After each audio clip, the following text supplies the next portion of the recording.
There is a man gifted by God as a teacher, a man with the gift of contempt, a man who is not afraid to correct the wrong teachings, a man who is not afraid to rebuke the wrongdoers, a man who is willing to teach righteousness based on the Word of God, a man who leads lost members back to the church like a shepherd looking for a lost sheep. This is the job designed by God for him. And he is Itanabas, the caterman of the false teachings. Listen to him because he is a servant of God to teach the truth. And the truth shall set you free.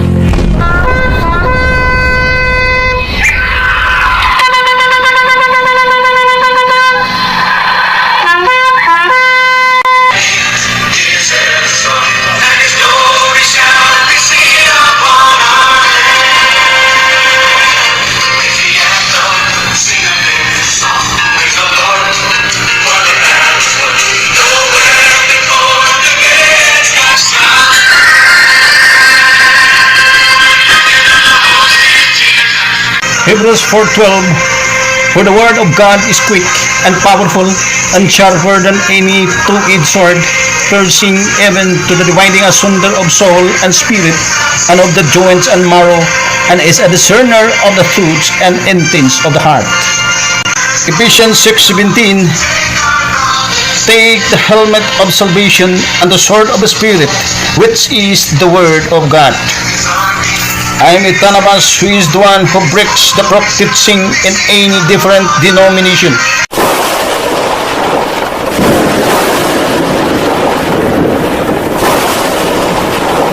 Okay, hallelujah! Praise the Lord! Good evening mga kabradsis. Welcome back again our channel, Itanabas channel, no? This is Itanabas na magtatapos sa mga kablututang aral sa iba't ibang uri na relihiyon or denominasyon. Ngayon mga kabradsis, no, tayo po mayroon na naman tayong tatapasin at talakayin na naman natin ang mahalagang bagay, very important, no, things to know tonight, no, for the edification of our faith. Before that, brothers and sisters, no, I would like to give greetings to those who are subscribers, to those who are listeners or viewers of our video or our blog. First of all, I will never forget to shout out and thanks to Men's Ministry, our chairman, Pastor Jeremiah Orbi, and the vice chairman, Pastor Alfredo Ibanez, and also the members of the Men's Ministry, no, all of them. Thank you so much to all, and be watchful, and we continue to our bonding and men's fellowship, my brothers and sisters. And also, I never forget to shout out and name to Brother Jordan Mangas, no, because I considering him as my close friend and close brother together in all our outreach church. And also never forget to shout out and thanks to Teodoro Muñez, no. He is also my close and very matalik na kaibigan, Teodoro Muñez, no, although siya po ay nasa ibang church, ngunit siya po ay napaka-supportive na kasama sa pananampalataya. Shout out and thanks to you, Teodoro Muñez, and God will protect you and bless you also with your family. And also I would like to thanks to Sister Muñez, no, Sister Esther Muñez, the wife of Teodoro Muñez, share her blessing to me, no, during the time that her sister from USA sent mga packages, but she never forget to share her blessings to me. Thank you so much, Sister Esther, and God will pay you in heaven. God bless, and I pray God will protect always your life and your family together with your two sons. God bless, Sister Esther. Okay, salamat din. At bago po tayo mga kabradsis magpatuloy, bago po tayo magpusid, no, sa atin pong talakayan, we know already that prayer is needed, no, if we want to proclaim and discuss the spiritual message of God, then we really needed the anointing of the Holy Ghost, and also we really need God's moves through the Holy Ghost. And remember that those who share the words of God, the gospel of Christ, we can do nothing without God's help and without Holy Spirit reminders. So that's why I need to pray, and please bow our heads to respect God, the living God.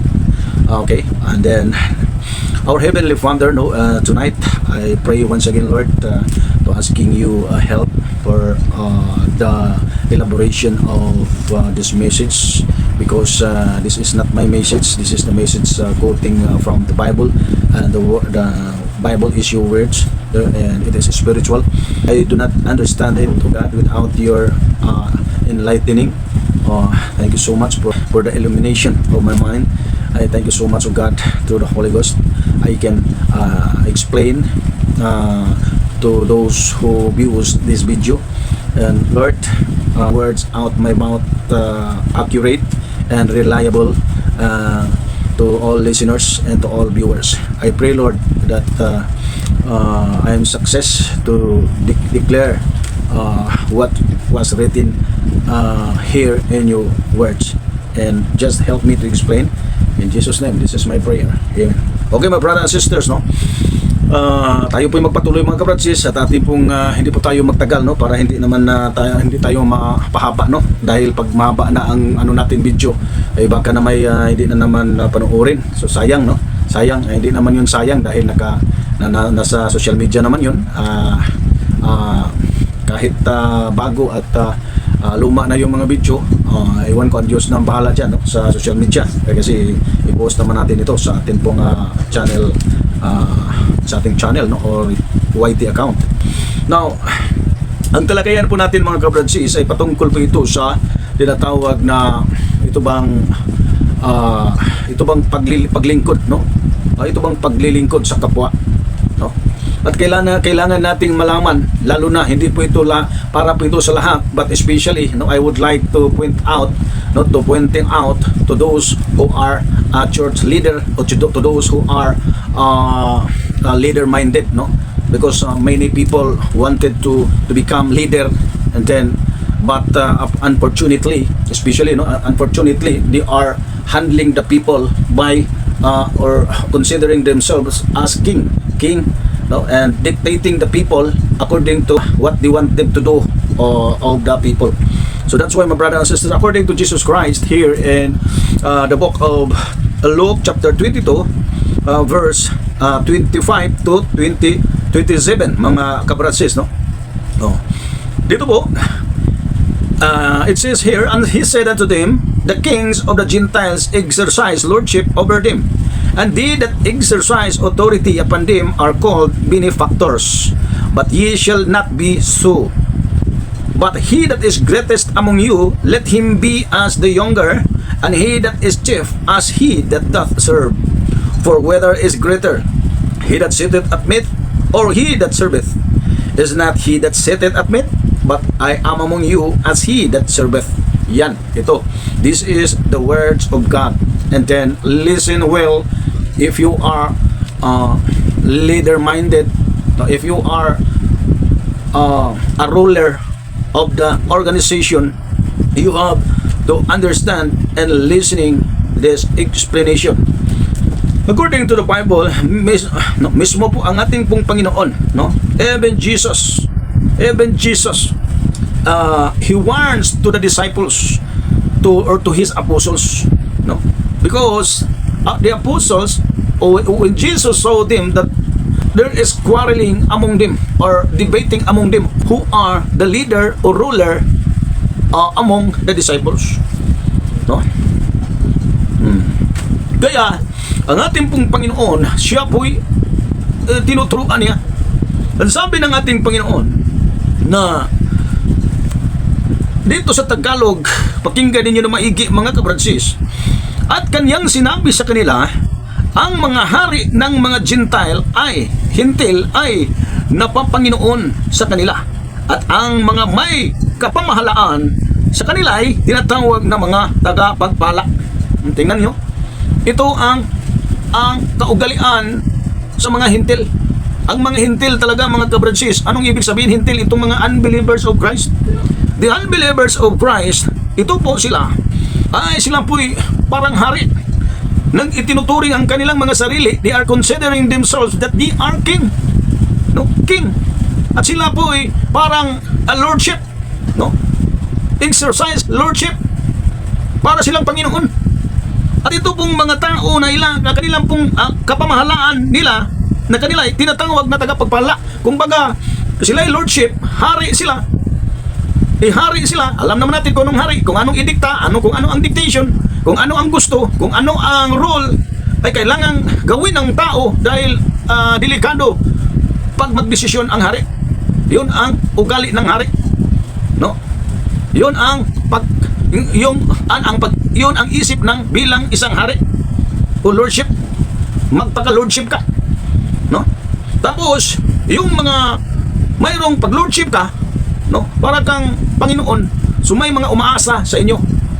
No, yun ang sabi sa Biblia na dito ay at ang mga may kapamahalaan sa kanila ay tinatawag ng mga tagapagpala. No, yung mga tao umaasa na sa tinatawag na lordship doon na kasi hari na ang turing so lordship na. So kumbaga mayroon ng umaasa o mayroon na ding parang sundin. Yun ang nangyari sa hintil, sa mga unbelievers. Pero ang utos ng Panginoong Hesus napakalinaw, very clear.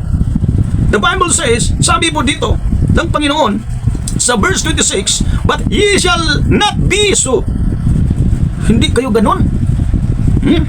Sabi dito, datapwat sa inyo ay hindi gayon, kundi bagkus ang lalong dakila sa inyo ay maging tulad sa lalong bata, at ang nangungulo ay maging gaya ng naglilingkod. Yun ang payo ng Panginoon. Utos mo ito sa mga apostol. Inutusan ng Panginoon ang mga alagad niya na hindi kayo hari, hindi kayo lordship, hindi kayo bilang hari, hindi kayo ganito, hindi kayo ganyan, kundi kung nag-isip kayo na hari kayo, you are greater than others. No, ang utos ng Panginoong Hesus, sabi niya, datapwat sa inyo ay hindi gayon, kundi bagkus ang lalong dakila sa inyo ay maging tulad sa lalong bata. Kung nais ng tao, ikaw, believers of Christ, tulad ng mga apostol sinabihan, but he that is greatest among you, let him be as the younger. Iniisip mo, malaki, ikaw ang pinakadakila, ikaw ang lakas, ikaw ang alas. Hindi pwede sa Panginoon. Pag ganyan ang iniisip mo, ituloy mo sarili mo, younger ka, pinakabata ka, mangmang ka. Tandaan niyo mga kabradsis, lalo na sa mga leader, hindi ganyan. Ha? Tapos sabi pa naman ng Panginoon, and he that is chief as he that doth serve. Nasabi sa Tagalog, at ang mga nangungulo ay maging kaya ng naglilingkod. Kung ikaw po'y nangulo dyan, kung ikaw po'y leader dyan, ay ituring mong sarili mo gaya ng naglilingkod. Nag-aalagad ka, naglilingkod. Ha? And he that is chief as he that doth serve. Serve. You are server. No? Yun ang utos ng Panginoon sa kanyang mga disciple, apostol. Ito po'y para sa mga Christian. Ito po'y para sa mga Kristiyano. Mga apostol, ito ang sinabihan ng Panginoong Hesus. Pagkatapos sa mga apostol, down sa mga nahuhuling mga henerasyon. Tayong mga Christian ang sinasabihan, lalo na sa mga leader, dahil apostol ang sinabihan ng Panginoon dito. Kaya marunong po tayo mag-isip na tayo po'y hindi parang hari, parang alas. Ang gusto mo ang masunod. Ha? Dito sa versikulo 27, for whether is greater, he that sitteth at meat, or he that serveth. Sabi ng Panginoon, tanong ng Panginoon sa kanyang mga alagad, sapagkat alin ang lalong dakila, ang nakaupo baga sa dulang o ang naglilingkod? Hindi baga ang nakaupo sa dulang? Datapat ako'y nasa gitna ninyo na gaya niyaong naglilingkod. Ang Panginoong Hesus naglilingkod, hindi nakaupo para serbisyuhan. Siya ang nag-serve. Yun ang gusto at nais ng Panginoon na maging ugali sa lahat ng mga Kristiyano, lalo na sa mga leader. Kailangan mayroon po tayong tinatawag ugali katulad ng Panginoong Hesus. Siya po ang ehemplo. He is an exact and complete example to us. And we follow Jesus as a good leader. Server, my brothers and sisters. Yun ang tandaan. Mayroon pa namang mensahe ang Panginoon sa kanyang mga alagad. Dito po, makikita natin, we found out here, John chapter 13 verse 4 to 5, and jump down chapter 13 to 15, brothers and sisters. And listen well, John chapter 13 verse 4 to 5. He riseth from upper and laid aside his garments, and took a towel and girded himself. After that he poured water into a basin, and began to wash the disciples' feet, and to wipe them with the towel wherewith he was girded. Tama? Tingnan natin mga kabransis. No? Ang nangyari po dito mga kabransis, ang atin pong Panginoon, no, siya po'y naglagay ng tubig sa basin, kumbaga planggana, ay nagtindig sa paghapon at itinabi ang kanyang mga damit, at siya ay kumuha ng isang tuwalya at ibinigkis sa kanyang sarili. Nang magkagayoy, nagsalin ng tubig sa kamaw, planggana kamaw, at pinagsimulang hugasan ng mga paa ng mga alagad, at kinuskos ng tuwalya na sa kanya'y nakabigkis. Yun ang Panginoon, ang ginawa ng Panginoon sa kanyang mga disipulo, mga apostol, mga Francis. Hinugasan ng mga tiil. Ano bang mahalagang mensahe? Ano bang, what is the important message for us today? Or even the disciples during the time of Jesus Christ? Ano bang mensahe doon? Bakit hinugasan ng Panginoon ang kanilang mga paa na mga hindi naman yun mga bata? Di ba? Hindi yung mga bata ang mga apostol hinugasan ng Panginoong Hesus. With in fact, mga brothers and sisters, si Pedro, siya po'y nag-refuse. Ayaw ni Pedro na hugasan ng kanyang paa. Bakit ayaw ni Pedro? Baka sa tingin ni Pedro at naisip ni Pedro na bakit naghugasan, na marunong na maghugas, di ba? Nang sinabi ni Pedro ni Jesus na ayaw niyang magpahugas, sinabihan siya ng Panginoong Hesus. Ang sabi ng Panginoon, sinagot siya ni Jesus sa verse 8, kung hindi kita huhugasan, ay hindi ka magkakaroon ng bahagi sa akin. O hindi ka part sa akin, hindi ka magkakaroon ng bahagi kung hindi ka magpahugas. O, ano bang mensahe dyan? O, parang sa tingin ko, parang nalilito ito si Pedro. Di ba kita maghugasan? Kaya parang confused itong si Pedro. Kaya sinabi ni Pedro na maligo na lang, hindi lang kay paa lang, hindi lang kay paa, at saka sa kamay din, Panginoon, at saka sa ulo. Sabi ng Panginoon, ang naligo, tapos nang naligo. Ano ba ang punto? What is the main point of our Lord Jesus Christ here? The main point, my brothers and sisters, ito po ang main point sa verse 13 to 15. Sabi po dito, ye call me Master and Lord, and ye say will, for so I am. If I then, your Lord and Master, have washed your feet, ye also ought to wash one another's feet. For I have given you an example that ye should do as I have done to you. Yun ang objectives ng ating Panginoon. Na ang gusto pala ng Panginoong Hesus, ako nga, Panginoon, ako nga isang Panginoon, Master, naguhugas sa inyong mga paa, wash your feet. Then, kailangan ng kayo din, bawat isa sa inyo, you also ought to wash one another's feet. Ibig sabihin, mayroong paglilingkod sa bawat isa. Hindi pang sarili. Mayroon tayong pong concern sa bawat isa. No? Paglilingkod sa bawat isa. No? Baga, pagpakumbaba sa bawat isa. Bawat isa sa atin ay layunin ang tinatawag humility o pagpakumbaba. Huwag yung para tayong sino. Kahit anong pang posisyon mo, leader ka man, Lord ka man, Master ka man, kailangan na maglingkod ka. Hindi ikaw ang paglingkuran. Yun ang punto ng ating Panginoong Hesus. Yun ang sabi ng Panginoong Hesus. For I have given you an example that ye should do as I have done to you. This is the example to do of what Jesus done to us, done to his disciple. Ito po'y binigay, pinagkaloob sa atin ngayon, hindi lang sa mga apostol, wala namang mga apostol sa ating panahon, na itong example na to, na gawin natin bawat isa sa atin. No? Ito pong tinatawag na mayroon po tayong paglilingkod sa bawat isa. No? Tayo po'y mayroong concern sa isa't isa. Mayroon po tayong paglilingkod sa bawat isa. Mayroon po tayong pag-alilangan sa isa't isa. No? Hindi ka mag-isip kung ano ka, leader ka, master ka.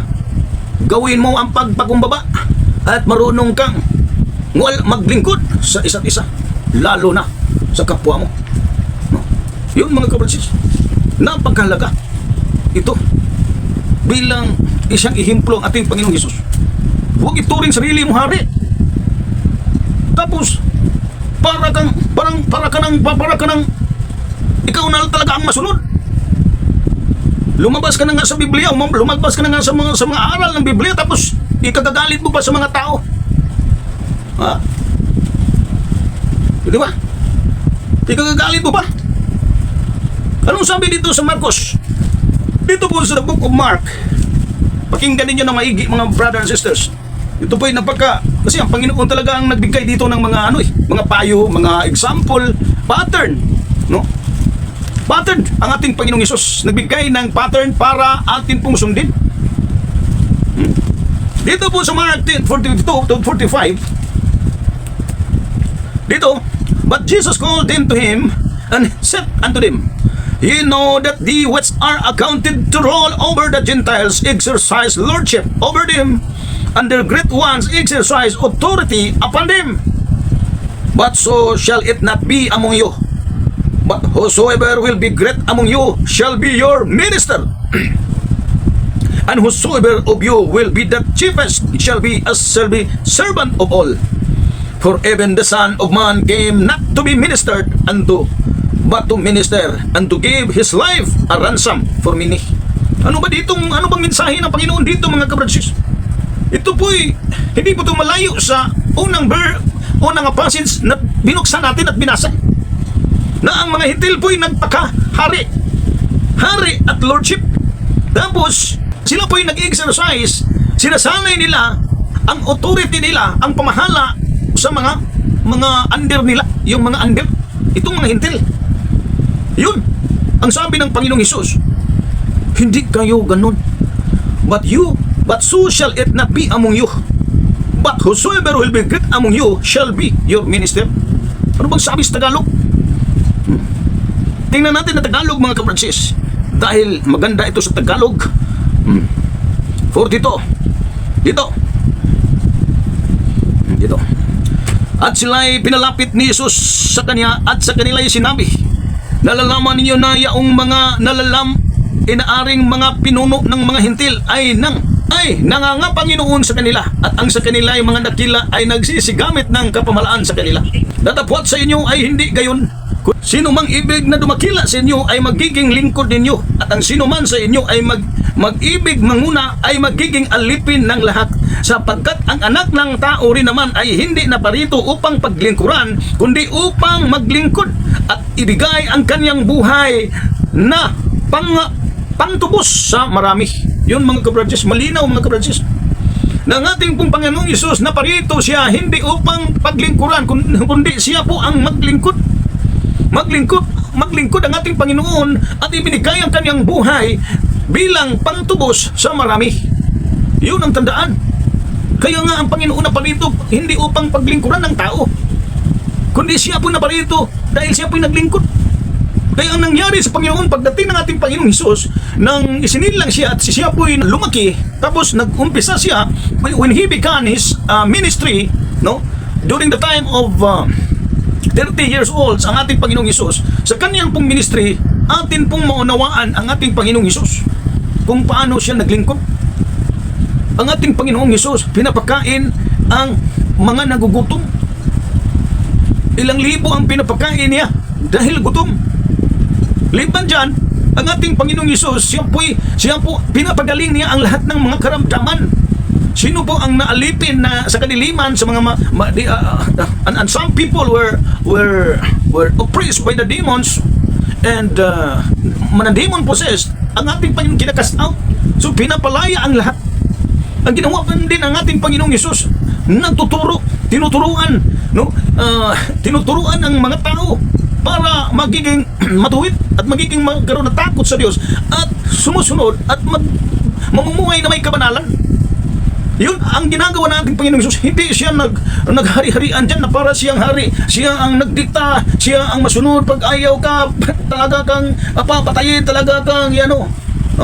Talaga kang ipahihiya ka. Hindi ganyan ang Panginoong Hesus. Hindi ganyan. Ipahihiya mo. Siya pinapakain yun. Ang mga nagugutom dahil mahabag ang ating Panginoong Hesus. He is a merciful Lord and Savior. Tapos kung ikaw, leader ka ng isang church, tapos ang turing mo sa mga membro mo, sa mga under sa church mo, under sa simbahan mo, pinagalitan mo, pinahihiya mo, hindi yung kalooban ng Diyos. Hindi ganyan ang Panginoon Hesus. Paglingkuran mo yung mga tao. Hindi ipahihiya mo sa marami, tapos nasa social media pa. Ipahihiya mo yung mga tao, mga membro mo. Kasi hindi lahat ng mga naging membro, sila po'y natuto na mag-apply sa mga narinig nilang salita dahil sila po'y nag-adjust. Galing nga sila, karamihan sa kanila mga unbelievers, tapos sila po'y naging nag-convert. Tinawag ng Panginoong Hesus, ayusin mo ang pag-handle ng mga tao. Ikaw, leader ka.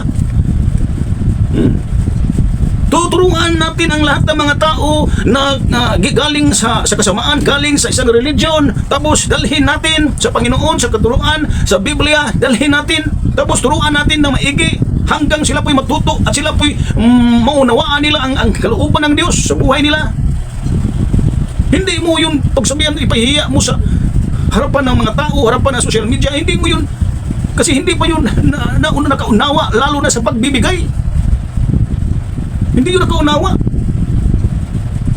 Kailangan pa silang turuan ng turuan. Yun ang ating obligasyon, ang pagtuturo, ang pag-train sa kanila kung kailan sila makaunawa at makaintindi sa kalooban ng Diyos. Huwag mong pahiyain dahil hindi lahat lumago na sa pananampalataya.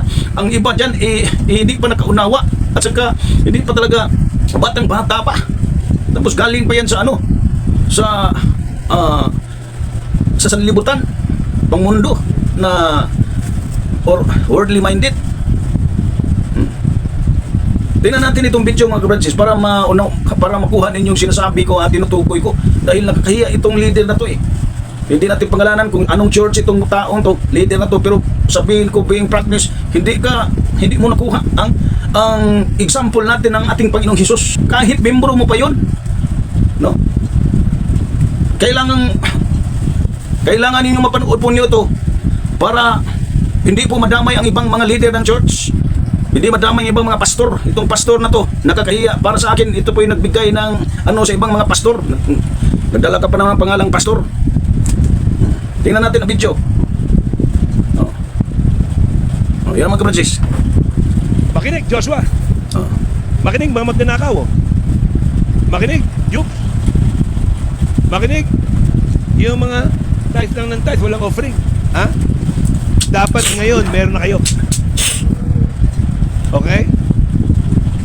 Meron kayo sacrificial. Pag hindi, malis kayo. Mapapahiya kayo. I'll make sure pahihiyain ko kayo.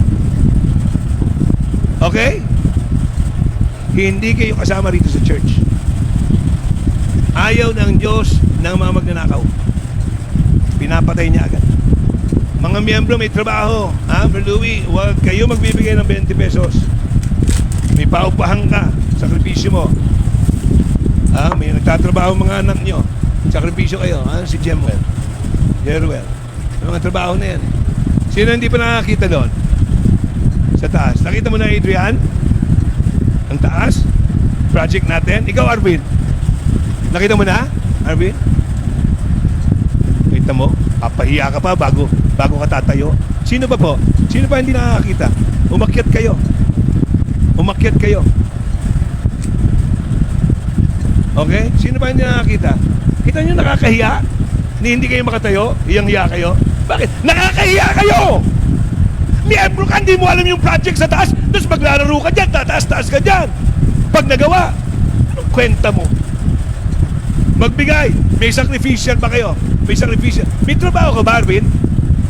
Wala? Nagkakapera ka ba? Nagkakapera ka? Wala naman eh. Okay po? Miskin na mga bata na nandito. Ipasa natin. Okay? Wala ka, boy? Ano naman yan? Bisita? Pwedeng bisita, pero pwede magsakripisyo, ha? Ayos na po? Nakapagbigay lahat? Bibilangin yan. Pag wala ka mamaya, markado ka bata. Ibig sabihin, wala pangalan mo dyan, pahihiyain ka. Hiya-hiya. Okay? Ricky. Ayun po na. Andiyan ba? Nadadala mo na? Ba't late ka kanina? Nanundo? Oh, yan mga kabradsis, no? Oh. So yan mga kabradsis. No? Napaka ano eh. Para kang ano eh. No, para kang diktador, para kang hari. No?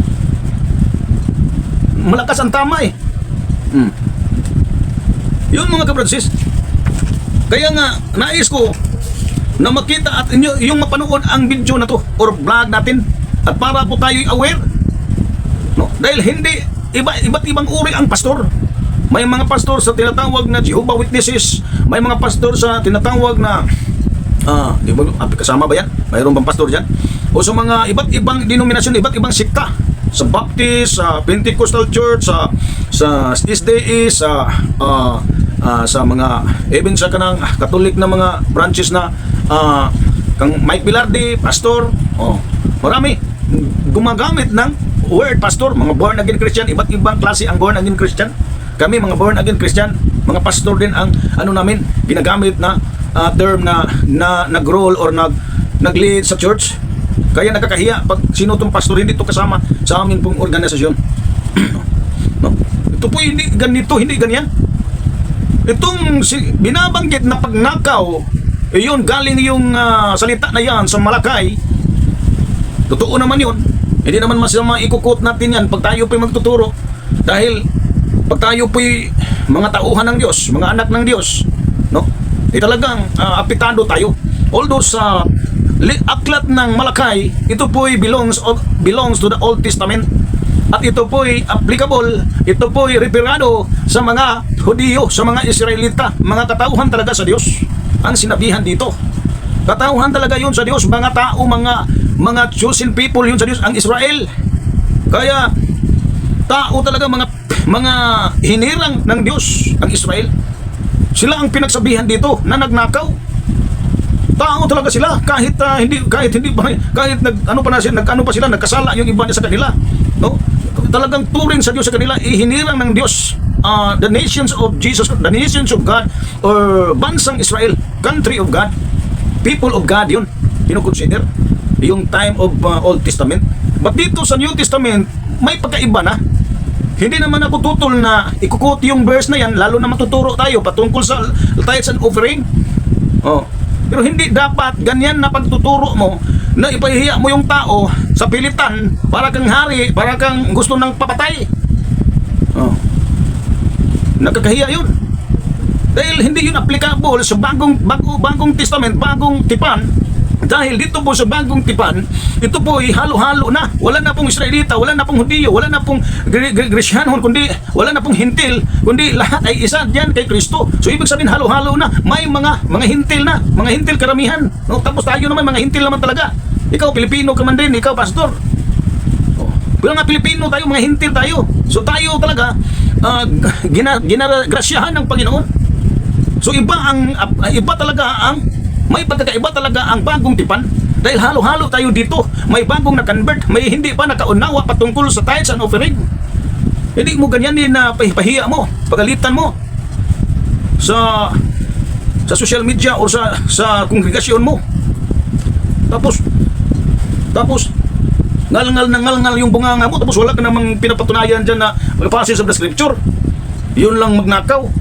Magturo ka sa Biblia, magturo ka kung anong sinasabi sa Panginoon para hindi yung ma-deceive yung mga tao. Talagang iwanan ka sa mga miyembro mo dyan eh. Nahirapan nga tayo mag-convert sa mga unbelievers, yung mga religious minded. Nahirapan nga tayo nga na mag-convince sa kanila na dalhin sa totoong pagtuturo, totoong aral ng Diyos. Tapos ganyanin mo, nakakahiya ka sa mga pastor. Ganyanin mo ang turing mo sa mga tao. Ano, madamay ang mga ibang mga sikta kongregasyon na nagngangalang pastor. Ganyanin mo yung mga hindi ganyan ang turo. Anong sabi ng Biblia? Ito po ang patunay. Talagang Biblia talaga. Tingnan natin sa 2 Corinthians 9:7. Ito po ang katuruan ng ating Panginoong Yesus. Dito sa bagong tipan, bagong New Testament, no? We don't found here thieves of offering a tithe. Ang Panginoong tinuturuan na tayo na kusa. Kasi hindi masaya ang Diyos pag magbigay kang pilitan, coercion. Ang sabi dito, 9:7. Every man according as he purposeth in his heart, so let him give, not grudgingly or of necessity, for God loveth a cheerful giver. Mahal ng Diyos yung mga nagbibigay na kusa, yung mga masayang nagbigay. Paano yung masaya na pinagsabihan mo, minimension mo yung pangalan, pinapahiya mo, pinapangalanan mo magnanakaw? Hindi mo na naunawaan eh. Pag sino kayang nakapuint mo yan na mapastor ka? Oh. Yun ang sabi, yun ang katuruan ng mga apostol galing sa ating Panginoong Yesus yun. No? Pag magbigay, not grudgingly or of necessity. Hindi na tayo po'y ipilitin. Pag magbigay, hindi po na tayo po'y parang ayaw. Kasi ang tiningnan ng Panginoon, tiningnan ng Diyos, yung mga kusang magbigay, masayang magbigay. Pag hindi ka masaya, huwag na. Hindi ka pa nakaunawa. Antayin mong maunawaan mo talaga completely ang mga aral ng Diyos. Oh. Anong sabi dito sa verse Peter? Tandaan ninyo mga nag-handle ng mga church. Verse Peter chapter 5. Tingnan niyo, makinig kayo na maigi. Oh, verse Peter chapter 5 to verse 5 to 3.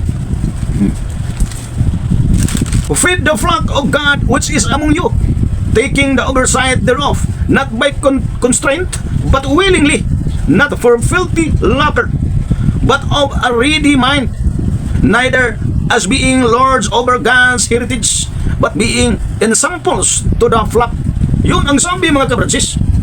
Nang pagkalinaw, very evident. The words of God gave instruction to every head of the church, leader of the church.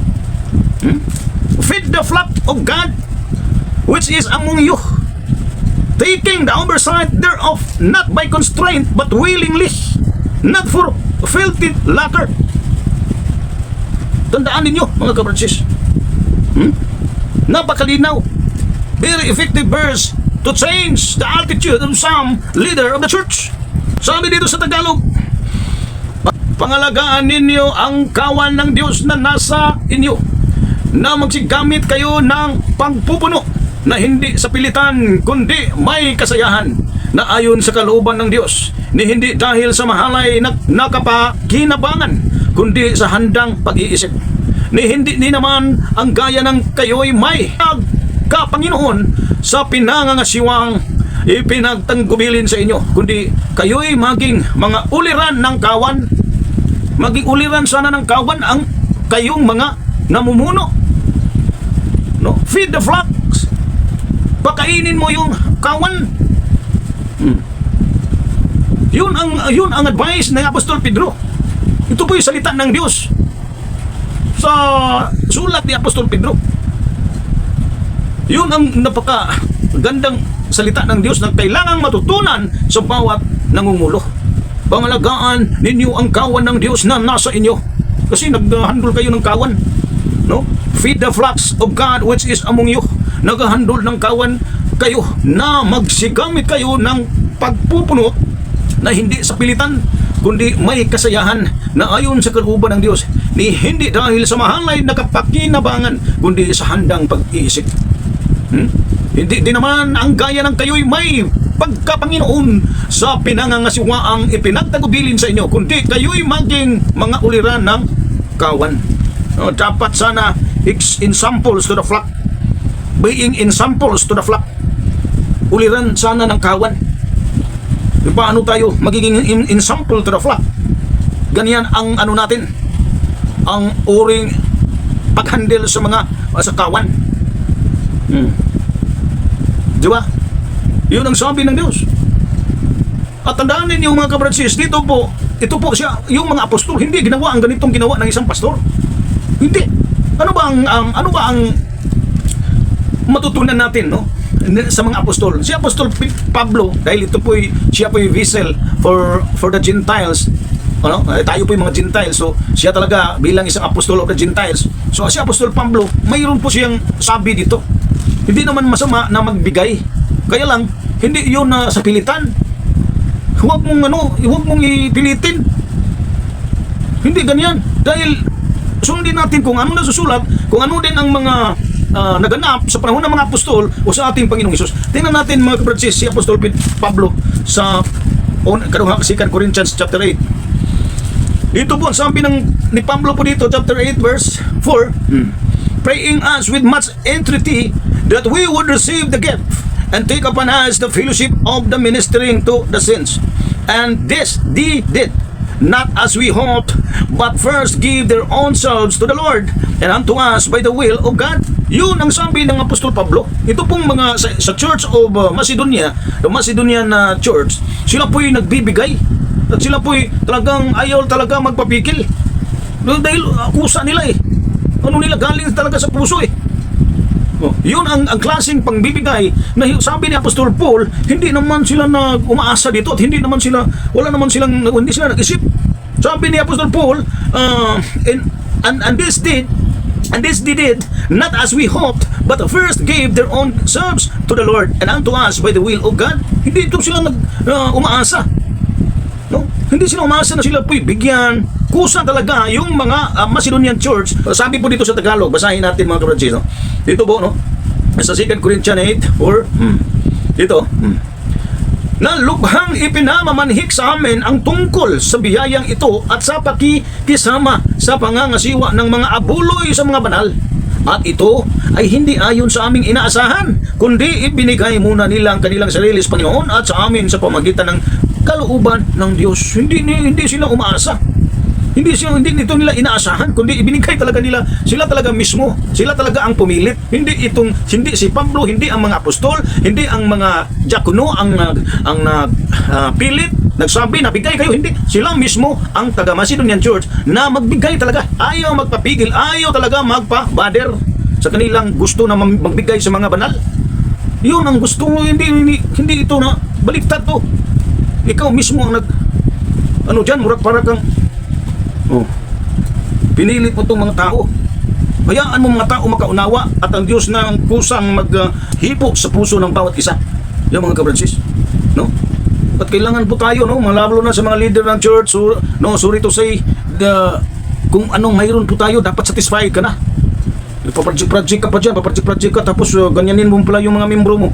Paano kayo tapusin matapos yung project mong naumpisahan pag mga membro mo kusa na talagang umalis dyan dahil ano yung mo sa mga membro mo. Hindi ganyan. Baguhin mo yung sundin mo kung ano ang kalooban ng Diyos. Sabi po dito sa 1 Timothy 6 verse 7 mga kabransis. 1 Timothy chapter 6 verse 7. Sabi dito, for we brought nothing into this world, and it is certain we can carry nothing out, and having food and raiment, let us be therewith content. So dito sa Tagalog, kasi hindi malinaw sa English, medyo sa ibang version dito, ito pong kumbaga satisfied po tayo kung what we have, we contented or we satisfied. Tingnan natin sa Tagalog mga kabransis. Dito po sa 1 Timothy chapter 6 verse 7. Dito, sabi po dito mga kabransis, sapagkat wala tayong dinalang anuman sa sanglibutan at wala rin namang tayong may lalabas na anuman. Ngunit kung tayo'y may pagkain at pananamit, ay masisiyahan na tayo doon. Yun, parang tayo'y contented. Tayo po'y satisfied na kung anong mayroon po tayo. Yun ang punto ni Apostol Pablo dito po sa sinulat Pablo para kay Timothy. Na tayo po'y masisiyahan kung mayroon po tayong pagkain, mayroon po tayong pananamit. Yun ang payo ni Apostol Pablo. Dapat na po tayo, kontento na sana tayo. Mayroon tayong pagkain, mayroon tayong maibihis, may damit po tayo, parang kontento na tayo, no? Pag ikaw po yung maggumawa ng project, Tapos para laruan daw. Ito mong na-mention ng isang pastor, maglaro daw. So, iwan ko kung anong project nila sa ibabaw sa upstairs nila sa church nila. Oh. Laruan. Yan o mga kabradges, no? So dito na lang po tayo mga kabradges, medyo nahaba-haba po tayo mga kabradges dahil po tinalakay natin ay kailangan po natin na ipaunawa, no? Kailangan na mayroon talagang exact elaboration of speech, elaboration or of discussion, no? Kailangan na maunawaan so that the viewers would never confused our what we have spoken here at Tanabas Channel. Okay mga kabradges, and thank you very much, no? Huwag ninyo kalimutan manalangin at dakilain niyo natin ang Diyos, purihin ang Panginoong Hesus at itataas natin ang pangalan, dakilang Diyos sa buhay natin. Ang pangalan ni Jesus tagapag